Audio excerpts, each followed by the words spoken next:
Hi, everyone. My name is Matt Howland. I'm a PhD student at the University of California, San Diego in the anthropology department, working with Professor Tom Levy.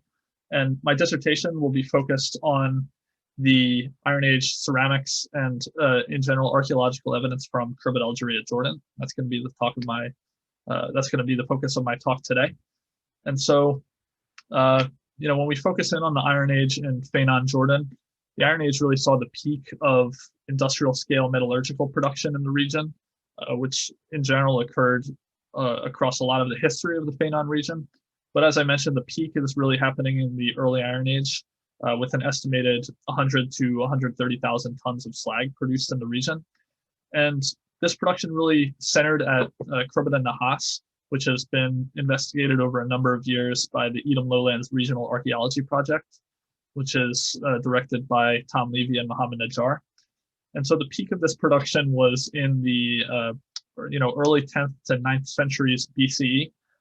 But today we're not going to be focusing on Ken in particular, but rather the nearby site of Khirbat al-Jariya, which, as you can see here, is located about 3 kilometers up the Wadi al-Jariya from Khirbat al-Nahas, which still remain the center of copper production. But recent excavations and evidence coming from our 2014 work at Khirbat al-Jariya has really shown the role that Khirbat al-Jariya played in the overall Iron Age industrial landscape. And we're starting to learn more about this site, and the ceramic evidence that I'm going to discuss today really kind of plays an important role in that.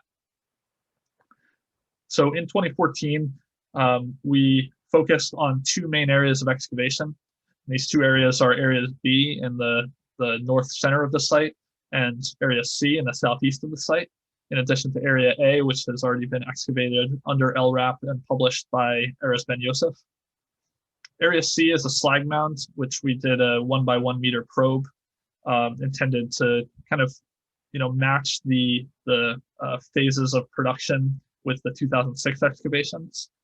And Area B, which is the largest structure at the site, centrally located and really excavated in order to study the social control of copper production and the role of elites at the site. And I think you'll see that the ceramics really do have something to say about that. So the stratigraphy of Area B is a little bit complex due to the reliance of the stratigraphy on some architectural restructuring at the site, some door blocking that happened after the initial occupation and construction of the site. But as you can see, there's 3 main strata that occur at the site: B2C, B2B, and B2A. And this just gives you a general framework. But what's important to understand these strata is that all of them are occurring in the mid-11th to the mid-10th century BCE. So as you can see, based on the radiocarbon diagram here from the 2014 excavations at Khirbat al-Jariya, we did 10 radiocarbon dates, which are published and discussed in some detail in my colleague Brady Liss's most recent publication in the Journal of Field Archaeology. And those kind of combine with the previous 9 dates that are published in Ben Yosef et al. 2010. But generally speaking, what we see is that nearly all of these dates are suggesting this mid-11th to mid-10th century BCE overall chronology for the site.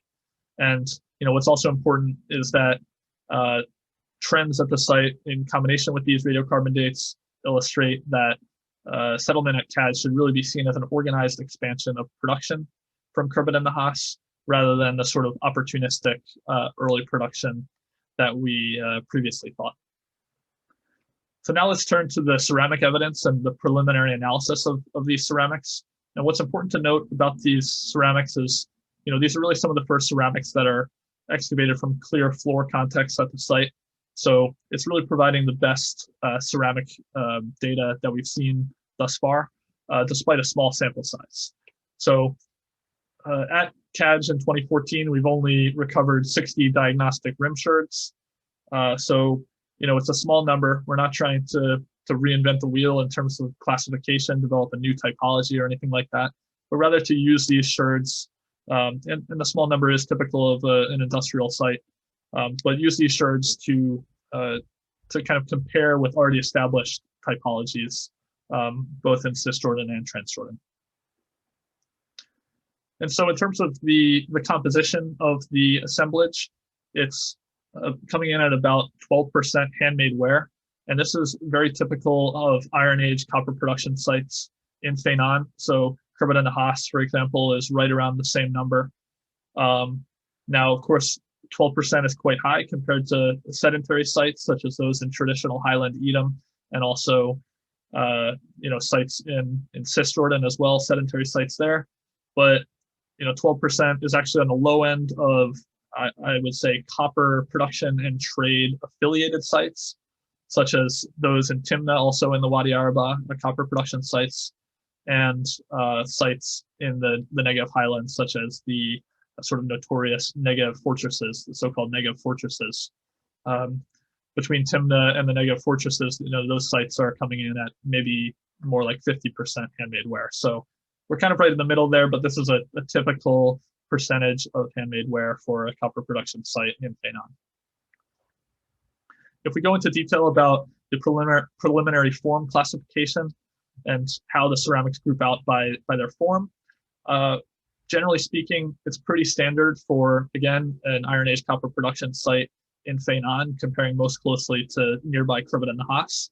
A couple things I want to point out that are worthy of some additional discussion. First of all, the rate of bowls is quite low. 9.7 is very low compared to any of the sites, in particular studied by Smith and Levy and in their kind of comprehensive study of Edomite ceramics. But in general, when you consider bowls and craters together, which might be appropriate given that both of these presumably would have been used in domestic concepts for food, some food preparation and food consumption in particular, the overall number is quite balanced there. But one thing to note is the excavations of Khirbat al-Jariya in 2006 actually kind of uncovered a low number of bowls as well. So that's something to consider down the line. The second thing I want to point out is the rate of cooking pots, which for all copper production sites in the early Iron Age, including those in Fainan and in Timna, all the sites in the Wadi Araba, feature quite low percentage of the sort of typical wheel-made cooking pots. And so at Khirbat al-Jariya, we only have one example of a clear cooking pot. So that's definitely interesting to note. One kind of perhaps mitigating factor is that Meschel, Bernard Greenberg, and others have discussed the potential use of this kind of handmade Araba ware as cooking pot material at some of these copper production and trade affiliated sites. And that may be the case here as well, where we have handmade whole mouth jars that may have been serving that role at Khirbat al-Jariya. So that's something to keep in mind there. In terms of the wheel-made ware, if we turn towards qualitative analysis, and again, I think it's important to think about the parallels here, considering that we're dealing with these contexts that are clearly based on the floors at the site excavated in Building 2 in Area B. So I'm going to present to you all of the plates that come from these diagnostic rim shirts at the site, and then kind of dial into a couple that warrant a little bit more discussion. So here are the craters, and if you have any questions about any of this material, I'll be happy to discuss with you in the the ASOR Q&A session, or also you can feel free to email me, and I'll put my information at the end of the lecture today. But if we dial in on crater 1, which is one of the most common forms at Khirbat al-Jariya, it's a crater with a thickened and rounded rim here. You can see that some parallels exist from early Iron Age sites, such as Kadesh Barnea Stratum 4, Lachish Stratum 5-4, and Tel Batash Strata 5 and 4 as well. And also a parallel from late Iron Age Tawilan, which potentially is limited evidence of a cultural affinity there, but it's only one parallel. Crater 2 is another example worth discussing, which is one of the interesting types as well. And two of these three are found in the Area C slag mounds. That's something interesting to consider as well. And these are typically white slipped at Khirbat al-Jariya, whereas some of the parallels have been treated in red, such as red slip. So these these craters, they do bear some similarity to some examples of Bowl 8 from Casilla, which is typically a Sima type bowl, although many of the examples are not clearly similar to Cadge at all. But there's also some examples from different times and periods. So this is still something to consider and make sure we're finding the closest parallels. The bowls at the site are very interesting despite their limited number. And that's another point that's worth diving into a little bit. So in particular, 2 of the bowls are red slipped and burnished. The first bowl that you can see up there, which is called Bowl 1 in my preliminary classification, is just a simple bowl with a hand burnish, whereas the second bowl is a little bit more sophisticated. Both of these are fineware. They appear to have the same fabric, although I'll be studying that with petrography as some of my future work. And so what's important to note about a red slip and hand burnish is that it's very characteristic of the iron 2A, although when we're considering red slip and hand burnish, typically what should be done is to consider the overall rates of this burnish compared to other surface treatment types at the site. Of course, given the very limited quality, we can't really say that this red slip and hand burnish is actually chronologically diagnostic, but certainly it's appearing in the Iron Age, whether that's the very early Iron Age or a little bit later. So another interesting point to make about these red slip and burnished bowls is that similar bowls were studied by Neil Smith, who petrographically studied the examples from Khirbat and Nahas, and found that these bowls were likely imports from the Negev. So the early hypothesis about the provenance of these bowls, the original provenience, is that likely they were imported from the Negev. And the fact that they're fineware imports is significant, as you'll see later on with regard to their context, which is in the center of room 3, the central room in area B at Khirbat al-Jariya. So I'll also show you the jugs here from the site, but not discuss them any further.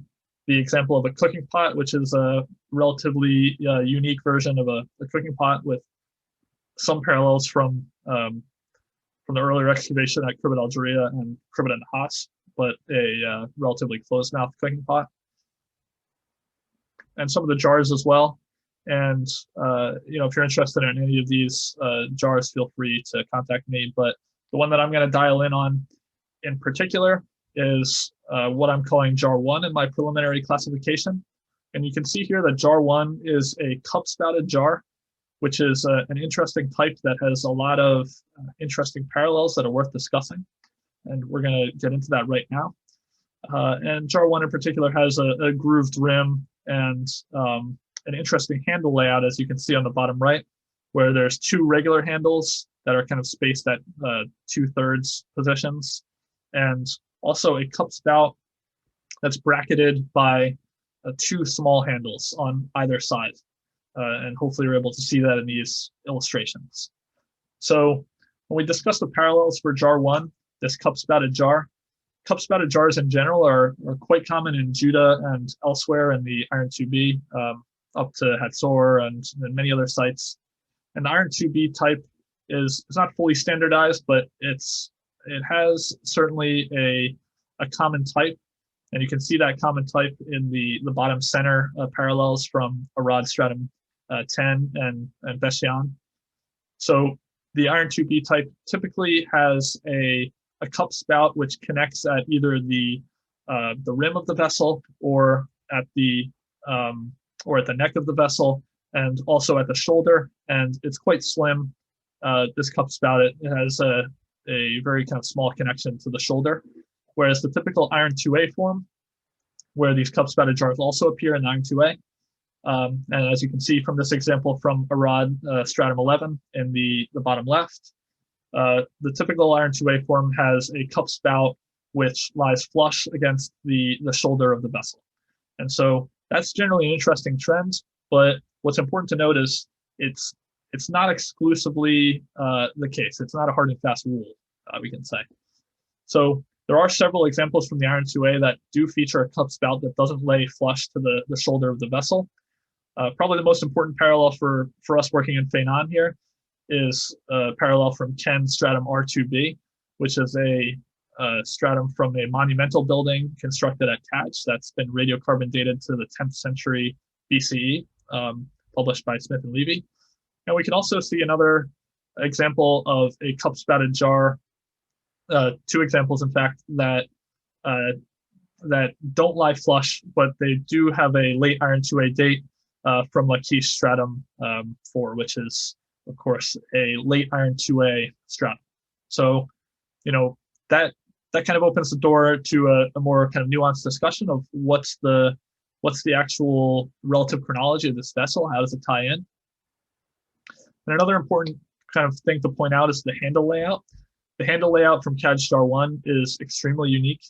I haven't been able to find any published parallels with this exact layout, with these two regular handles and two small handles bracketing the cup spout. The only parallels at all that have a handle adjoining the rim that I've been able to find are, in fact, Iron 2A examples from Fainan. So the first example is from Ken stratum R2B, and you can see in the bottom left here that the little area of the sherd that I'm holding that has been outlined in orange here is a broken off handle that's adjoining the cup spout. And another example from the McDonald survey, site 29 in Fainan, which is quite close to Rujamhammer F Don, for those of you that know the area, which has a single handle adjoining the rim. And so, though the latter example was found in a survey context, we can see it does have the typical Iron 2A cup spout that is flush against the shoulder of the vessel. So if we take this all into consideration, CAD Star 1 seems to be a unique Iron 2A form. Certainly the handle layout is unparalleled, and in fact, even the kind of the way that the cup spout is molded to the vessel is a little bit unique relative to the typical Iron 2B type. So overall, the similarity, I think, is more to these Fainan examples, especially including the grooved rim, which you can also see on this survey site 29 example, and as compared to the Iron 2B type, which is relatively more standardized. So what's an interesting point to consider is whether this vessel from Khirbat al-Jariya is an import, or whether it's sort of a local emulation of a kind of sophisticated ceramic type from elsewhere. And hopefully future ceramic work will help to illustrate that issue and answer the question. So if we think about the overall analysis of the wheel-made ware, generally the assemblage is an Iron 2A assemblage, and I haven't discussed all the parallels here, but generally it is an Iron 2A assemblage. Many parallels from the early strata at Khirbat al-Nahas, which makes sense. It's a nearby site and contemporaneously dated. There's also frequent parallels from the early Iron 2A at Kadesh Barnea stratum 4, later in the Iron 2A Lachish stratum 4, and also many of the Negev highland sites, the so-called Negev fortresses. There are also some parallels from the late Iron Age Edomite highland sites, Tawilan and Busera. So we'll have to think about the question of a cultural affiliation, which has been much debated in and discussed in the literature. And finally, the last point I want to discuss is the room 3 floor context, which features many of the highest quality ceramics at the site. So as you can see, room 3 here, if you see in the center left of that structure, it features many of the highest quality ceramics at the site. This is where both of the red slipped and burnished vessels were found, as well as the complete rim of the cup spouted jar. So these are by far, without question, the highest quality ceramics at the site. If we compare to the ceramics from the slag mound, especially in the early phase of the slag mound, we're looking at more handmade style wares. And so there's a clear link here, even within the cup spout, which carries a link to the area R monumental building at Ken, which also has some of the finest ceramics from that site. And so that's an interesting link there, and it speaks to probably the elite use of this structure. which we had been a little bit unclear about what this structure was for, but there's some fine grinding slabs, some fine ceramics, and that really tells a story. So the last thing I want to point out is that I've created 3D models of all these vessels, and they're available on Sketchfab for you to download and analyze, should that fancy you. And I've also published the archaeological context of these vessels as well on an ArcGIS story map if you're interested. Please avoid publishing on this material since it's the subject of my dissertation. And generally the conclusions are that Kaj was occupied from the mid-11th to mid-10th century BCE. It's an organized expansion, and really the area B at the site represents an important elite context at the site. Thank you, and if you have any questions, feel free to email me or come to the question and answer session later on. Thank you.